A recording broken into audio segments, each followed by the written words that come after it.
ভালো গল্প বলতে পারার ক্ষমতা কিন্তু শুধু যারা সিনেমা করে, যারা নাটক করে তাদের জন্য না। ভালো গল্প বলতে পারার ক্ষমতা সবার জন্যই অত্যন্ত গুরুত্বপূর্ণ। কারণ আপনি যদি খুব সুন্দর করে গল্প বলতে নাই পারেন, তাহলে মানুষ আপনাকে কখনো মনে রাখবে না, মানুষ আপনাকে কখনো বিশ্বাস করবে না, এবং সবচেয়ে বেশি গুরুত্বপূর্ণ যে ব্যাপারটা, মানুষ আপনার কাছ থেকে কখনো কিছু কিনবে না। একটা বোরিং স্টোরি এবং একটা খুব ইন্টারেস্টিং স্টোরির মধ্যে কিন্তু গল্পের ভেতরে তত ডিফারেন্স থাকে না। ডিফারেন্সটা মেইনলি থাকে আপনি ওই গল্পটা কিভাবে বলছেন তার মধ্যে। আজকে আমি আপনাদের শিখাবো গল্প কিভাবে বলতে হয় সেটা। গল্প বলার একটা আর্ট আছে, গল্প বলার একটা সিস্টেম আছে, এবং গল্প বলার একটা স্টেপ বাই স্টেপ প্রসেস এবং গাইডলাইন আছে। যে গাইডলাইন যদি আপনি ফলো করেন, তাহলে আপনি হলিউড মুভির মতো, টেড টকের মতো এবং এর থেকেও আরো অনেক বেশি ইন্টারেস্টিং ওয়েতে নিজের গল্প বলতে পারবেন, যে গল্প শুনে সবাই আপনার সাথে কাজ করতে চাবে। আপনার সেই প্রমোশনটা হবে যেটা অনেকদিন ধরে হয় না। আপনার কাছ থেকে মানুষ বিভিন্ন জিনিস কিনবে যেগুলো আপনি বেচতে চান। ওভারঅল আপনার পার্সোনাল লাইফ বলেন, বা আপনার কোম্পানি লাইফ বলেন, বা আপনার এন্টারপ্রেনারশিপ জার্নির কথা বলেন, বা আপনার এমপ্লয়মেন্ট ক্যারিয়ারের কথা বলেন, সব জায়গায় গল্প বলার স্কিলটা আপনার অনেক কাজে আসবে। চল শুরু করা যায়। ইলন মাস্কের জন্ম 1971 সালে।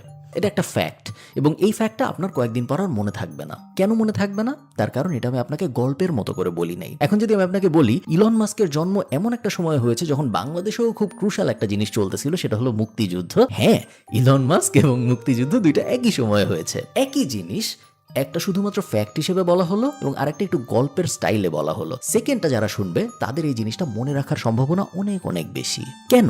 কেন আমাদের গল্প মনে থাকে এবং ফ্যাক্ট মনে থাকে না?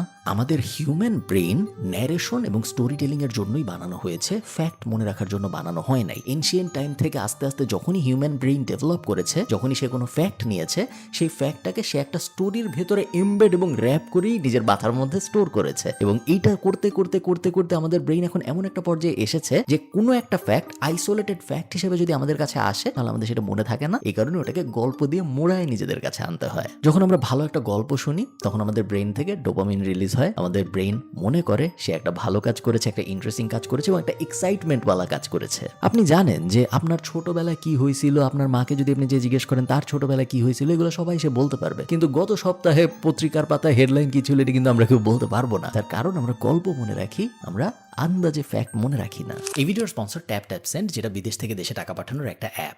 এই অ্যাপের অ্যান্ড্রয়েড এবং আইওএস দুইটা ভার্সনই আছে, এবং এই অ্যাপ ব্যবহার করার মেইন সুবিধা 5টা। এক নম্বর সুবিধা, জিরো ফি অন ট্রান্সফার। টাকা পাঠাতে বা যিনি টাকা রিসিভ করতেছেন তার টাকা রিসিভ করতে কোনো এক্সট্রা টাকা পয়সা খরচ হয় না। 2 নম্বর বেনিফিট, খুবই ভালো এক্সচেঞ্জ রেট। আপনি যখন টাকা পাঠাচ্ছেন, তখন আপনি $1 যখন পাঠাবেন, যিনি রিসিভ করবে তিনি ওই দিনের $1 সমপরিমাণ বিডিটি সবচেয়ে বেশি যেটা হয় সেটাই পাবেন। 3 নম্বর, ফ্লেক্সিবল পেমেন্ট মেথড। আপনি বিকাশে, আপনি নগদে, আপনি ব্যাংক অ্যাকাউন্টে, সিক্রেট পিন ব্যবহার করে কোনো একটা স্পেসিফিক ব্যাংক অ্যাকাউন্টে সবভাবে আপনি টাকা পাঠাইতে পারবেন। 4 নম্বর বেনিফিট, খুবই ভালো ট্রান্সফার স্পিড। আপনি টাকা পাঠানোর পরে আপনার অনির্দিষ্টকাল পর্যন্ত অপেক্ষা করতে হবে না যে যারে টাকা পাঠাইলাম সে টাকা আদৌ পাইলো নাকি পাইলো না। UK, USA, Europe, Canada, UAE এবং অস্ট্রেলিয়া, এই 6 জায়গায় এই মুহূর্তে ট্যাপ অ্যাভেলেবল। এবং আপনি যদি আমার ডিসক্রিপশনে দেওয়া লিঙ্কটা ব্যবহার করে ট্যাপ সেন্ডে ফার্স্ট পেমেন্টটা করেন, তখন আপনি 10 ক্রেডিট এক্সট্রা পাবেন। আপনি যদি কাউকে $100 পাঠান, তাহলে যিনি রিসিভ করতেছে সে $110 সমপরিমাণ বিডিটি পাবে। আপনি যদি কাউকে $100 কানাডিয়ান পাঠান, তাহলে সে $110 সমপরিমাণ কানাডিয়ান টাকা পাবে। অথবা আপনি যদি কাউকে দিরহাম পাঠান, দিরহামের ক্ষেত্রে ব্যাপারটা একটু আলাদা, সেই ক্ষেত্রে 50 দিরহাম এক্সট্রা পাবে। সো 100 দিরহাম পাঠাইলে সে 150 দিরহাম পর্যন্ত পাবে। সব বিস্তারিত ডেসক্রিপশনে দেওয়া থাকবে, আপনারা চেক আউট করে দেখবেন। পুরোপুরি ফ্রি অ্যাপ। চল আমরা ভিডিওতে ফেরত যাই। একটা গল্প খুব সুন্দরভাবে বলার জন্য আপনার প্রথমেই যে জিনিসটা বুঝতে হবে সেটা হলো একটা হিরোর জার্নি কিভাবে হয়। অনেক আগে আমার এই ইউটিউব চ্যানেলে আমি স্টোরি ব্র্যান্ডের একটা রিভিউ করেছিলাম, যেখানে হিরোর জার্নি খুব সুন্দর করে বর্ণনা করা ছিল। বাট আজকে আমি আপনাদের জন্য আবারও সংক্ষেপে বলতেছি। জোসেফ ক্যাম্পবেল এই ফ্রেমওয়ার্কটা আবিষ্কার করে, এই হিরোর জার্নির ফ্রেমওয়ার্কটা, এবং nearly every movie, every TV show, every series যেটাই আপনি দেখেন, সব জায়গায় এই হিরোর ফ্রেমওয়ার্কটা ব্যবহার করা হয় গল্প বলার জন্য। Step 1, ordinary world. একটা ছেলে আছে বা একটা মেয়ে আছে বা একটা জিনিস আছে, ওটা একটা নর্মাল ওয়ার্ল্ডের ভিতরে আছে, সে জানেও না তার সামনে কি ঝামেলা আসতে যাচ্ছে বা কি ঝামেলা আসতে পারে। Second step, call to adventure. তার সেই নর্মাল জীবনটার মধ্যে কোনো একটা ঝামেলা হয়েছে। এখন এই ঝামেলাটা কি হইতে পারে? সে বিয়ে করতে চায়, বাট মেয়ের বাবা বিয়ে দিবে না। সে একটা ক্যারিয়ার পেতে চায়, বাট না, সমাজ তাকে ওই ক্যারিয়ারটা পেতে দিবে না। সে সরকার পতন করাইতে চায়, বাট সরকার তাকে পতন হইতে দিবে না। কোনো একটা কনফ্লিক্ট তার জীবনের মধ্যে আসছে, যেটা ওই হিরোর জার্নিটাকে একটু কনফ্লিক্টেড এবং ইন্টারেস্টিং করে তোলে। থার্ড স্টেপ, মেন্টর আসবে একটা। হিরো কখনোই একা একা তার গোল অ্যাচিভ করতে পারে না, তার সঙ্গী সাথী লাগে। সিনেমায় আমরা দেখি হিরোর বন্ধু থাকে, হিরোর গাইড থাকে, হিরোর সাথে কাজ করতেছে এরকম মানুষজন থাকে। রিয়েল লাইফে আমরা জানি যে আমাদের আশপাশে অনেক মানুষ থাকে যারা আমাদের জীবনে মেন্টর হিসেবে কাজ করে, যারা আমাদেরকে আমরা যা অ্যাচিভ করতে চাই সেই অ্যাচিভ করাটার জন্য হেল্প করে। Fourth step, transformation. সো হিরোর একটা প্রবলেম হয়েছে, সেই প্রবলেম সলভ করার জন্য মেন্টররা আসছে এবং তারপরে এই মেন্টরদের সহায়তায় হিরো নিজেকে আস্তে আস্তে ট্রান্সফর্ম করে। তখন আপনি দেখেন যে হিরো অনেক প্র্যাকটিস করতেছে, হিরো একদম বাসার বেসমেন্টে বসে একটা জায়গায় ঘুষি মারতেছে নিজেকে স্ট্রং করার জন্য। ওইটার জিনিসপত্রগুলো হিরো এই কারণে করে কারণ ওর এখন এই স্ট্রাগল পিরিয়ডটা যাচ্ছে, যে স্ট্রেংথটাও গেইন করবে এই স্ট্রাগল পিরিয়ডটার মধ্যে দিয়ে। এই স্ট্রেংথটা ওকে ওই প্রবলেমটা সেকেন্ড স্টেপের মোকাবেলা করতে হেল্প করবে। Last step, the result, the acceleration এবং দ্য অ্যাচিভমেন্টস। হিরো ফাইনালি ওর মেন্টরের সহায়তায় ওর সব প্রবলেমের, স্ট্রাগলের, সব কিছুর কষ্ট সহ্য করেও শেষ পর্যন্ত ও আরো স্ট্রং হয়ে ফিরে এসেছে। এখনো যুদ্ধ করবে, এখনো নায়িকাকে পাওয়ার চেষ্টা করবে, এখনো ভিলেনকে হারানোর চেষ্টা করবে এবং ও যদি ঠিক মতো করতে পারে সবকিছু, তাহলে দুইটা জিনিসের একটা হবে। এক, হিরো জিতবে, ও নায়িকাকে পাবে, ও ভিলেনকে হারাবে, ও যা অ্যাচিভ করতে চায় তাও অ্যাচিভ করতে পারবে। অথবা সে হেরে যাবে এবং ও আবার মেন্টরের সহায়তা নিয়ে আবারও ওদের বেসমেন্টে চলে যাবে এবং আবারও ফাইট করবে আরেকদিন যুদ্ধ করার জন্য। আপনি যখন একটা গল্প বানাবেন তখন আপনি কখনো হিরো হবেন না। আপনি যখন একটা গল্প বানাবেন মানুষকে বলার জন্য, তখন সবসময় মাথায় রাখবেন আপনার অডিয়েন্স হবে আপনার হিরো এবং আপনি হবেন তার মেন্টর। আপনি নিজে যদি হিরো হয়ে যান তাহলে কিন্তু আপনার গল্প কেউ শুনতে চাবে না, কারণ সবাই চায় নিজে হিরো হতে। এবং আপনি যখন আপনার অডিয়েন্সকে, হোক সেটা একটা ফেসবুক অ্যাডে, হোক সেটা একটা ইন্টারভিউর মিটিংয়ে, যেখানেই হোক, সব জায়গায় মনে রাখবেন আপনি যার সাথে কথা বলতেছেন সে ওই গল্পটার হিরো এবং আপনি তার একজন মেন্টর বা গাইড, যে হেল্প করতেছে ওই হিরোটাকে তার জার্নিটা অ্যাচিভ করার জন্য। ইভেন একদম বেসিক সেন্সে মনে করেন আপনি ইন্টারভিউ দিতে গেছেন একটা চাকরির জন্য, ইন্টারভিউতে আপনার গোল কি? চাকরি পাওয়া।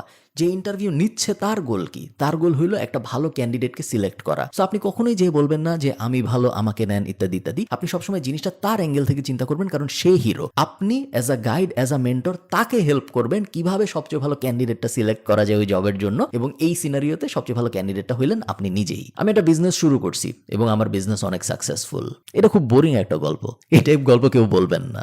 এক সময় আমার অনেক কষ্ট ছিল এবং আমি বুঝতাম না যে আমি আসলে কি করব, কোন দিকে গেলে ভালো হবে, কোন দিকে গেলে ভালো হবে না। আমি একটা চাকরি করতাম, চাকরি কখনো ভালো লাগতো, কখনো ভালো লাগতো না। সকালবেলা উঠে ওই চাকরি করতে অনেক কষ্ট হইতো আমার এক সময় মনে হইলো অনেকজনকে দেখে যে ওরা অনেক ভালো ব্যবসা বাণিজ্য করে। হোয়াট ইফ আমি নিজেও ছোট্ট একটা কিছু শুরু করি এবং দেখি এই জিনিস আমি আদৌ করতে পারি নাকি পারি না। পারলে ভালো, না পারলে তো তেমন কোনো লস নেই, কয়েকদিন ঘুমাইতে পারবো না, এই তো ঠিক আছে, তাও আমি চেষ্টা করে দেখি। ফাইনালি আমি চেষ্টা করলাম এবং তারপরে দেখেন আজকে আমার বিজনেসটা এই করতেছে। সেম জিনিস বাট একটু ঘুরায় বলার কারণে, একটু ইন্টারেস্টিং ওয়েতে বলার কারণে একটা হয়ে গেছে গল্প আর একটা হয়ে গেছে একটা boring fact. Save the cat moment বলে একটা ফিলোসফি আছে গল্প বলার জগতে। আপনি দেখবেন অনেক সময় একটা সিনেমা যখন আপনি দেখতে বসেন বা একটা গল্প যখন আপনি দেখতে বসেন, একটা নাটক যখন আপনি দেখতে বসেন বা টিভি সিরিজ, কিছু হয় নাই বাট তারপরেও আপনি সাথে সাথে বুঝে গেছেন যে এই গল্পের মেইন ক্যারেক্টারটা কে। কিছু কিন্তু হয় নাই, কোনো অ্যাকশন হয় নাই, কোনো ড্রামা হয় নাই, তেমন কোনো ইন্টারেস্টিং স্টাফও ঘটে নাই স্ক্রিনের ভিতরে, বাট তারপরেও জাস্ট একটা, দুইটা বা তিনটা সিন দেখে আপনি বুঝে গেছেন যে এই গল্পের মেইন ক্যারেক্টারটাকে, কাকে আমার ফলো করা উচিত এবং কার উপর আমি ইনভেস্ট করবো আগামী 10 মিনিট বা আগামী 2 ঘন্টা এবং কার গল্পটা আমি দেখার চেষ্টা করব। এই কনসেপ্টটাকে সেভ দ্য ক্যাট বলার কারণ হলো এটা একটা হলিউডের খুব জনপ্রিয় টার্ম। প্রোটাগনিস্ট, যে গল্পের মেইন ক্যারেক্টার, তার সব সময় ইমিডিয়েটলি তার মেজর স্ট্রাগলটা শুরু করতে হবে না মানুষকে এটা বোঝানোর জন্য যে সেই মেইন ক্যারেক্টার। কখনো কখনো সে খুব সিম্পল কিছু একটা করতে পারে, যেমন একটা বিড়ালকে গাছের থেকে নামাইতে পারে, বিড়ালটা গাছে আটকে ছিল, সেই বিড়ালটাকে সেভ করলো। এই সিম্পল কাজটাও শুরুতে যখন সে করে তখন অডিয়েন্স বুঝে যায় যে হ্যাঁ এইটা মেইন ক্যারেক্টার, এই মেইন ক্যারেক্টারটা ইন্টারেস্টিং কাজকর্ম করবে এবং বাকি পুরাটা সময় যতক্ষণ পর্যন্ত আমি এই জিনিসটা দেখবো ততক্ষণ পর্যন্ত আমার এই মেইন ক্যারেক্টারটার উপরেই ফোকাস করতে হবে। সেভ দ্য ক্যাটের এই কনসেপ্টটা থেকে আমাদের একটা জিনিসই বোঝার আছে, সেটা হলো আমরা সবসময় চেষ্টা করব মানুষের মনে মেমোরেবল মোমেন্ট ক্রিয়েট করার আমাদের ব্যাপারে। আমার ওজন কমে না, I struggle with weight loss, এই কথাটা বলার মধ্যে কোনো মানে নাই। এই সেম কথাটাই আপনি অন্যভাবে বলতে পারেন, প্রত্যেকদিন সকালবেলা উঠে যখন আমি মিররের দিকে তাকাই, আয়নার দিকে তাকাই, আমার খুব বিরক্ত লাগে এবং আমার নিজের উপরেই নিজের খুব স্যাড লাগে যে হ্যাঁ এইটা আমি আরো কত ভালো হইতে পারতাম কিন্তু আমি হই নাই।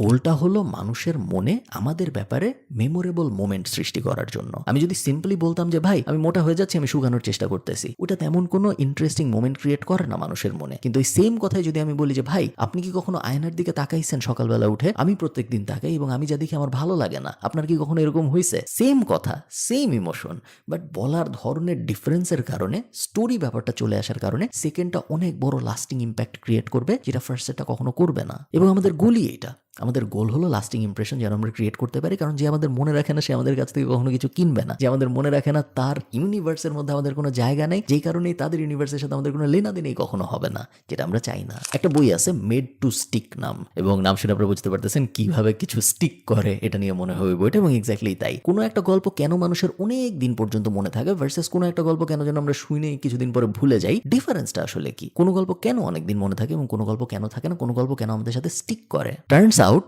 কোনো একটা গল্প স্টিক করানোর একটা ফর্মুলা আছে। গল্পটা আমাদের সিম্পল রাখতে হবে, one clear message for every story. এমন কখনো হবে না যে আপনার হিরো একটা মেয়েকে জিতার চেষ্টা করতেছে ওর বাবার সাথে ফাইট করে, আবার একই সাথে ও একটা সুপার হিরো এবং ও চেষ্টা করতেছে। আমরা গল্প কমপ্লিকেটেড করব না। গল্প যত কমপ্লিকেটেড হবে, গল্পের প্রোটাগনিস্ট এবং অ্যান্টাগনিস্ট যত বেশি থাকবে, তত অডিয়েন্সের মনে ফ্র্যাগমেন্টেড ইমোশনের সৃষ্টি হবে, ডিফারেন্ট ওপিনিয়নের সৃষ্টি হবে, ডিফারেন্ট পার্টের ব্যাপারে, যেটা আমরা চাই না। আমরা চাই সিম্পল গল্প, কারণ সিম্পল গল্পই মানুষের অনেকদিন মনে থাকে। 1 নম্বর রুল, আমরা আমাদের গল্প সিম্পল রাখবো। সিম্পল রাখা বলতে আমি কি বোঝাচ্ছি?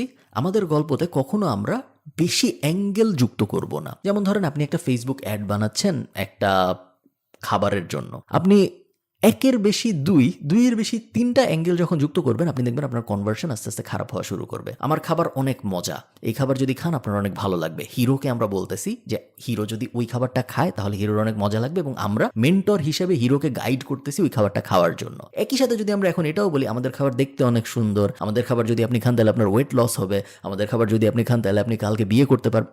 যত আপনি অ্যাঙ্গেল যুক্ত করবেন, যত আপনি কমপ্লিকেটেড করবেন আপনার স্টোরিটাকে, তত আপনার স্টোরির এফেক্টিভনেস কমবে। সো স্টোরিকে আমরা সবসময় সিম্পল রাখবো। সেকেন্ড, আমরা সবাই মোটামুটি জানি আনএক্সপেক্টেড টুইস্ট যুক্ত করা। মানুষের ব্রেন চায় ইন্টারেস্টিং গল্প, মানুষের ব্রেন চায় এমন গল্প যেটা মানুষের ব্রেন থেকে ডোপামিন, এক্সাইটমেন্ট রিলিজ করবে। সো নর্মাল একটা গল্প থেকে গল্পটা যদি শুরু হয় এভাবে যে এই ভুলটা যদি আমি না করতাম তাহলে কোনোদিনও আমার $10,000 লস হইতো না, আমি আপনাকে বলতেছি আমি কি করছি, আপনি কিন্তু অলরেডি হুকড হয়ে গেলেন, কারণ আপনি একটা আনএক্সপেক্টেড টুইস্ট দিয়ে গল্পটা শুরু করেছেন। Third rule, make it emotional.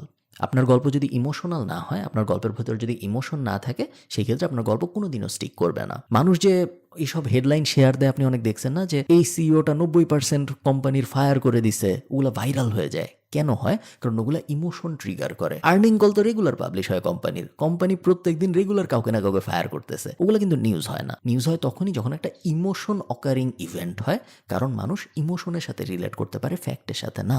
আপনি যখন কমিউনিকেশন সাজাবেন, আমি আরেকবার আপনাদের একটু বলি এই ব্যাপারটা, কারণ এই ব্যাপারটা খুব ইম্পর্টেন্ট বোঝার জন্য।